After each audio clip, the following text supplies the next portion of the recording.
அனைவருக்கும் அன்பான வணக்கம். ராகு திசை நடக்குதா? அப்போ இந்த வீடியோவை கட்டாயம் பாருங்க. அதுதான் இன்னைக்கு தலைப்பு. இந்த ராகு திசை, கேது திசை, சனி திசை, இந்த மூணுக்குமே மக்கள் பயப்படுவாங்க. ராகு திசை வந்துருச்சு. நான் கிராமத்தில் நிறைய பேர்த்த பார்த்துருக்கேன்.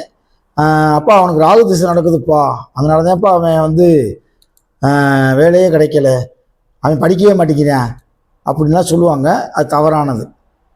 நமக்கு இந்த ராகு கேது நல்லது செய்ய போகிறாரா கெட்டது செய்ய போகிறாரா அப்படின்றத இந்த ராகுவை பற்றி ஒரு பொதுவான ஒரு இன்ட்ரடக்ஷன் கொடுத்துட்டு அந்த ராகு திசையில் ஒவ்வொரு புத்திலையும் என்னென்ன செய்யும் அப்படின்றத இந்த வீடியோவில் மிக விரிவாக பார்க்க போகிறோம். ஓகேவா?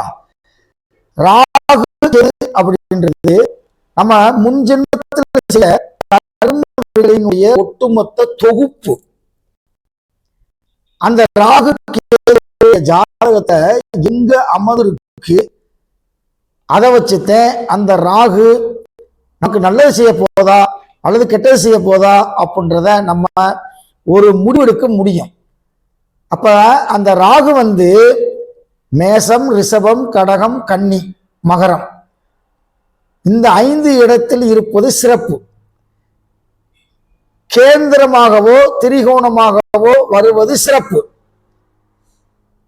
வீடு கொடுத்தவன் 6, 8, 12 மறையாமல், அஸ்தமனம் அடையாமல், நீச்சம் அடையாமல், நவாம்சத்தில் அவன் சுவருடைய வீட்டில் இருந்தால் மிகச் சிறப்பு. அப்ப ராகு கேதுவுக்கு வீடு கொடுத்தவனும் சாரம் கொடுத்தவனும் 6, 8, 12 இருக்கக்கூடாது, அஸ்தமனம் அடையக்கூடாது, நீசமாகக்கூடாது. அதை நம்ம ஃபர்ஸ்ட் தெரிஞ்சுக்கிறணும். 2வது, அந்த ராகுவை யார் பார்க்கிறா அப்படின்றத நம்ம பார்க்கணும். குரு பார்த்தால் மிகச்சிறப்பு, சுக்கிரன் பார்த்தால் மிகச்சிறப்பு. சனி, செவ்வாய் போன்ற தீய கிரகங்கள் எல்லாம் அந்த ராகுவை பார்க்கும்போது அந்த ராகு திசையில் சொல்ல முடியாத அளவுக்கு வேதனைகளையும் கஷ்டங்களையும் மன அழுத்தத்தையும் அது தந்துடும். ஓகேவா? அப்ப ராகு கேது என்பது ஒரு பிரம்மாண்ட கிரகம். ஒரு மனிதனை மிக உயரத்துக்கு கொண்டு போய் நிப்பாட்ட வைக்கக்கூடியது இந்த ராகு கேது தான். நான் ஏற்கனவே சொல்லியிருக்கேன், சூப்பர் ஸ்டார் ரஜினிகாந்துக்கு ராகு நல்லா அமைஞ்சதுனாலதான் அந்த ராகு திசையில அவர் ஒரு மிகப்பெரிய அளவுக்கு வந்தார். அவர் சினிமாக்குள்ள வரும்போதெல்லாம் பார்த்தீங்கன்னா கருத்த நிறமுடையவர்களுக்கு அங்க வாய்ப்பு இல்லை. அப்ப பெரிய ஆளா இருந்தது கமலஹாசன். கமலஹாசன் பிறவிலேயே அவர் நல்ல சிவத்த உடம்பு. அப்ப சினிமா ஃபீல்டுக்குள்ள ஒரு கருத்தவர் அந்த ஃபீல்டவே உடைக்கிறார். அதுக்கு என்ன காரணம்? ராகு. நல்ல ராகு அமைந்து விட்டால் மிகச்சிறப்பு. ஐயா, லக்கணத்துல ராகு இருக்கலாமா அப்படின்னு ஒருத்தர் போன்ல கேட்டார். லக்கணத்துல ராகு இருப்பது சிறப்பு இல்லை. ஆனால் மேசம், ரிஷபம், கடகம், இந்த 3 ராசியில் லக்கணமாக அந்த லக்கணாதிபதி ராகுக்கு கேந்திரத்திலே திரிகோணத்திலே இருந்து விட்டால் மிகச்சிறந்த ராஜயோகத்தை தரும். செல்வம், செல்வாக்கு, இதெல்லாம் ரொம்ப அற்புதமா தரும். அதே மாதிரி மகரத்துல ராகு இருந்து கடகத்துல கேது இருந்தாலும் அல்லது கடகத்துல ராகு இருந்து மகரத்துல கேது இருந்தாலும் நிறைய படிச்சிருப்பாங்க. அதாவது தனிச்சு நிக்கணும், கூட எந்த கிரகமும் சேரக்கூடாது, ராகு கேது கூட சேரக்கூடாது. அப்படி இருந்தா நிறைந்த படிப்பு படிச்சிருப்பாங்க, டாக்டர் பட்டம் படிச்சிருப்பாங்க, பெரிய படிப்பு படிச்சிருப்பாங்க. ஆனால் வறுமையோடு வாழ்க்கை நகர்த்தி கொண்டிருப்பார்கள். அவங்க வாழ்க்கையில பூராமே வறுமையிலே அவங்க வாழ்க்கை ஓடிக்கிட்டே இருக்கும். ஒரு எக்கனாமிக்கல் டெவலப்பும் இருக்காது. இதுவும் மூல நூல்ல இருக்கக்கூடிய ஒரு செய்தி. சரி, இப்ப இந்த ராகு திசையில ராகு புத்தியில என்ன செய்யும்? எப்பயுமே தன் திசை தன் புத்தியில் ஒரு கிரகம் நல்லதை செய்யாது. சுபர்களை தவிர குரு செய்வார், சுக்கிரன் செய்வார். இந்த ராகு கேது திசை நடக்கும் போது என்ன செய்வாரு அப்படின்றத பார்க்க போறோம். ராகு திசை ராகு புத்தி. இப்ப ஒருத்தருக்கு சரியில்லைன்னு வச்சுக்கோங்க. நான் சொன்ன மாதிரி வீடு கொடுத்தவன் கெட்டுட்டான், அஸ்தமனம் ஆயிட்டான், 12 போய் உட்காந்துட்டான், சுவர்கள் பார்க்குது அப்படின்னு மைனஸ்ல இருக்குன்னு வச்சுக்கோங்க. எதிரி மனைவியரும் இருந்த விடம் பாலாம். எதிரி உருவாவான், மனைவியரும் இருந்த இடம் பாலாம். பாலாம் போனவே பழம்பொருளும் சேதமாகும். பழம்பொருளும் சேதமாகும்னா தாத்தை முப்பாட்டைங்க சேர்த்து வச்சிருந்த அந்த இடத்தை எல்லாம் விற்கிற மாதிரி சூழ்நிலை ஏற்பட்டுரும். பழமையான வீடு, அப்பா சேர்த்து வச்சிருந்த வீடு அப்படின்னு இருப்பாரு, அதை விற்கிற மாதிரி ஒரு சூழ்நிலை ஏற்பட்டு போயிடும். அது உன்னுடைய கையை விட்டு போயிடும் அப்படிங்கிறார். பலமான நோய் எதுவும் கூடி கொள்ளும். இந்த 3ல ஏதாவது ஒண்ணு நடக்கும்டாங்கிறார். அப்ப 6ஆம் இடத்துல ராகு இருப்பது சிறப்பு. எதிரியை வெல்லுவான். 6ஆம் இடத்துல ராகு இருந்து ராகு திசை நடைமுறைக்கு வந்துருச்சு அப்படின்னா கூட பிறந்த தங்கச்சி தம்பிக்கு உயிர் கண்டம் ஏற்படும். இது பலருடைய ஜாதகத்துல பார்த்திருக்கேன், சொல்லியிருக்கேன், ஆமான்னு சொல்லியிருக்காங்க, நடக்க போற விஷயத்தையும் சொல்லியிருக்கோம். கரெக்டா இருக்கு. 6ஆம் இடத்தில் ராகு இருந்தால் இவர் ஜாதகருக்கு யோகம். ஏன்னா எதிரியை வெல்லுவார். நம்ம அரசியல்வாதிக்கு கூட ஒருத்தருக்கு 6ஆம் இடத்துல ராகு இருக்கு, எதிரியை வென்றுட்டாரா? அரசியல்ன்றது எதிரி தானே. அப்ப ஆனா தம்பிக்கு ஆகாது. 6ஆம் இடத்தில் ராகு இருப்பது சிறப்பில்லை. அப்படி இருந்தா பலமான நோய் எதுவும் கூடி கொள்ளும். கரெக்டா அந்த ராகு திசை ராகு புத்தியில நோய் வந்துடும். நோய் வந்து அது அவரை கொள்ளும் அளவுக்கு இருக்கும் அந்த நோய் அப்படிங்கிறான்.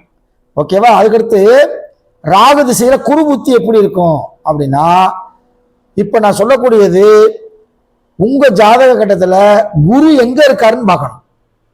ராகு இருக்கக்கூடிய இடத்துல இருந்து குரு கேந்திரத்திலேயோ திரிகோணத்திலேயோ இருந்தால் சிறப்பு.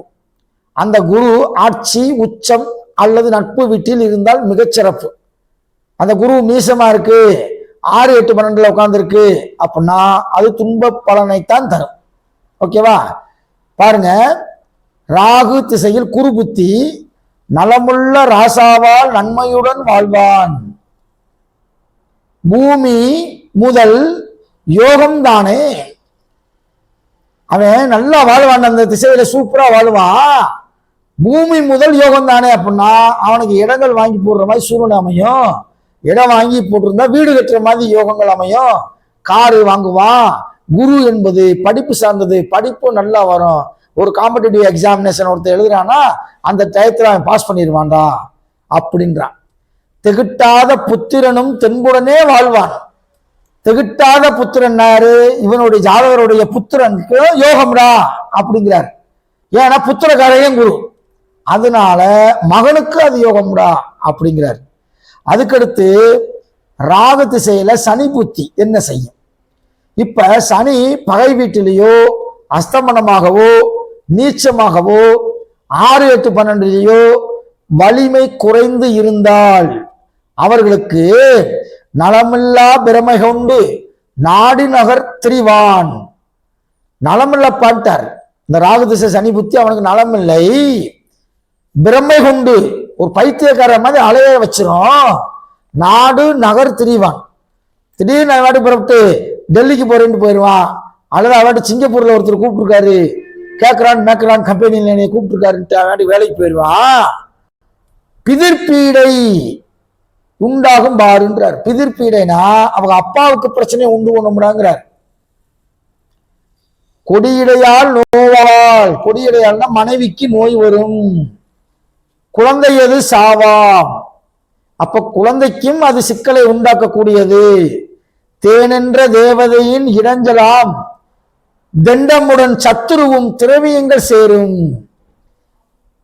தேவதையின் இடைஞ்சல் உண்டாகும். தேவதைன்னா என்ன? துர்தேவதைகள். அப்ப நம்ம தேவதைகள்ல நல்ல தேவதைகள், துர்தேவதைகள் அப்படின்னு இருக்காங்க. அந்த துர்தேவதையினால உனக்கு இடைஞ்சல் உண்டாகும்பா அப்படின்னு சொல்றாரு. இது சொன்னது பூரா யாருன்னா புலிப்பணி சித்தர், வேற ஒண்ணும் இல்லை. ஓகேவா? அதுக்கடுத்து ராகு திசையில் புதன் புத்தி. இப்ப ராகு எங்க இருக்காருன்னு பார்க்கணும். ஃபர்ஸ்ட் ராகுவே சரியில்லாத இடத்துல இருக்காரு, புதனும் சரியில்லாத இடத்துல இருக்காரு அப்படின்னா அந்த திசை அவருக்கு ஒரு துன்பமான திசையாக, கஷ்டப்படக்கூடிய திசையாக வரும். என்ன விதமான துன்பம் வரும் அப்படின்னா நம்ம அதை பார்த்தா தான் தெரியும். ராகு இருக்கக்கூடிய இடத்துல இருந்து புதன் எங்க இருக்காரு, புதன் எந்த வீட்டினுடைய பாவகத்துவத்தை ஆதிபத்தியத்தை பெற்றிருக்காரு அப்படின்றத நம்ம பார்த்துட்டு நம்ம கரெக்டா எக்ஸாக்டா உங்களுக்கு இந்த பிரச்சனை வரும் அப்படின்னு சொல்ல முடியும். பாருங்க, ராகு புதன் புத்தியில வாதம் இல்லா வணிவம் செட்டாகும் பாரு,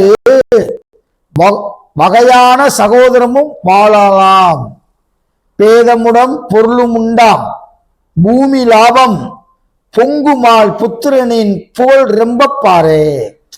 இது என்ன சொல்ற? ராகு திசையில புதன் புத்தியில நல்லா இருந்தால் அவனுக்கு வாதம் இல்லா வணிகம் செட்டாகும் பாரு. வாதம் இல்லான்னா எந்த பேச்சுவார்த்தைக்கு இல்ல, வணிகம்னா பிசினஸ், அவனுடைய தொழில் நல்ல விருத்தி அடையும், அதுல லாபம் கிடைக்கும்னாரு. லாபத்துக்கு அதிபதி யாரு? புதன்.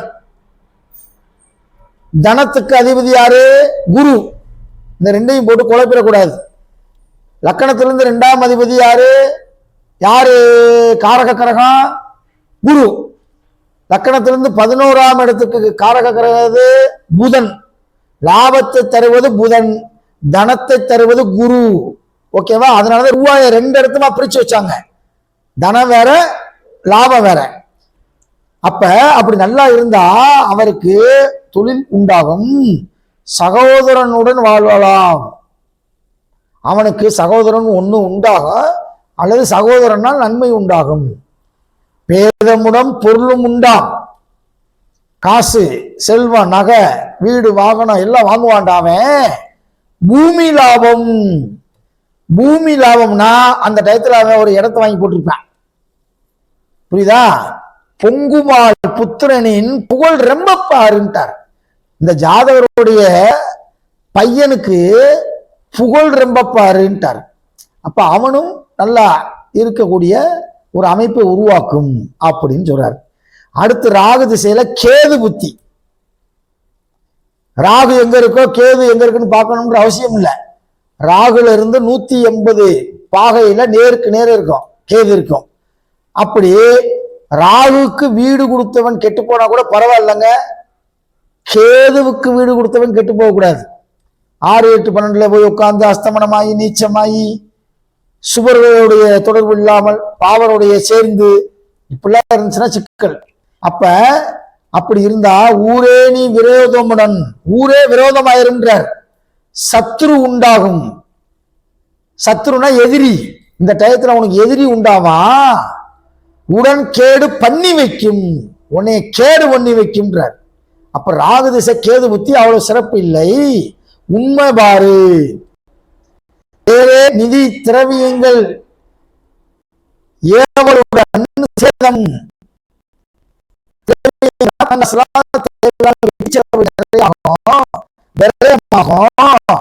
சேதம் தீதான காரியங்கள் காணும்.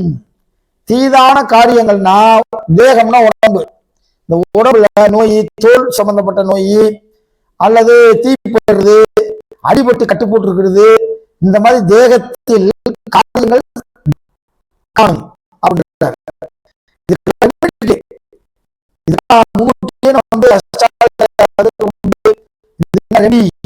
அப்படின்னு கண்டுபிடிச்சிட்டோம் அப்படின்னா அதுல இருந்து கொஞ்சம் குறைச்சிக்கலாம். இத்தனை மாசம் வெயில் அடிக்குதுப்பா, நீ கொடையை கொண்டு போவான்னு சொல்றோம், கொண்டு போனா வெயில இருந்து தப்பிப்ப. இல்ல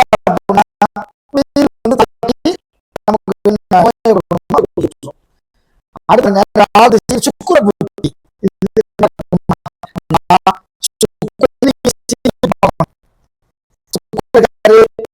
எந்த வீட்டுல இருக்காரு, இருக்காரு, யாரு கூட சேர்ந்து இருக்கா, அல்லது யாரு சுக்கிரனை பாக்குறா, இந்த மாதிரி நம்ம ஒரு ஆய்வு செஞ்சுக்கிட்டு இதை ஒரு முடிவெடுக்கணும். பாருங்க, சுக்கிர திசையில ராகு திசையில சுக்கிர புத்தி, பூணுமே பூமி முதல் பொருளும் சேரும், புகழ்பெற்ற அரசனால் சந்தோஷமாகும்,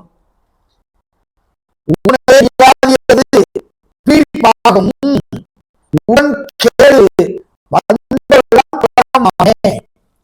இது என்ன அர்த்தம் அப்படின்னா, பூனவே பூமி முதல் பொருளும் சேரும். இந்த டயத்துல உனக்கு காசு எல்லாமே சேரும், புகழ்பெற்ற அரசனால் சந்தோஷமாகும். அரசன் அப்படின்னா கவர்மெண்ட்.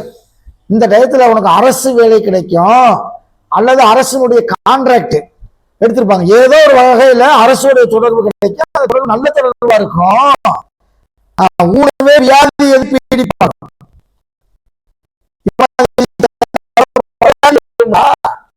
உடன்கேடு வேந்தனா கரமாமே. உடன்கேடு அப்படின்னா வேந்தனால்னா கவர்மெண்ட் சம்பந்தமா பிரச்சனைல மாட்டிக்கிருவேன். அப்ப சுக்கிரனையும் சீர்தூக்கி பார்க்கணும், ராகுவையும் சீர்தூக்கி பார்த்துருக்கேன். இதுல எந்த பதில் அப்படின்றத முடியும். ராகு திசையில சூரிய புத்தி, சத்ருவால் வியாதி காணும், பொருள் செலவு, பூமி முதல் சேதமாகும், சாமே நாள் தோறும் சண்டையாலே சதியான பூமி முதல் காணியாமே.